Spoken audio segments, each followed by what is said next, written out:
वायनाड रे भूस्खलन पर एबे भी सेठी उद्धार कार्य जारी रही उद्धार कार्य जारी रही बेले माटी तले हुए तो किसी शव चापी हुई रही थाई पारे जहाँ को संधान करुछंती उद्धारकारी टीम किंतु ए उद्धार कार्य आम देखुँ कि ओडिशार डॉग स्क्वाड मध्य सामिल नहीं ओडिशा पुलिस रो कुकुर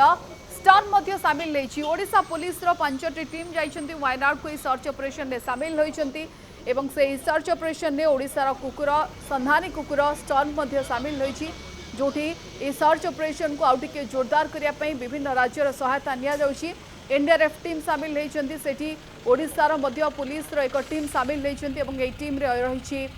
डॉग स्क्वाड मध्य रहिछि एवं संधानी कुकुर स्टर्म रही जोठी वायनाड रो ए भयंकर भूस्खलन पर एबे भी उद्धार कार्य जारी रही एवं काले आउ जीवन तले बंची थिबो कि बा कोनोसी व्यक्ति थिबे कि अनेक मृताहत कर एबे भी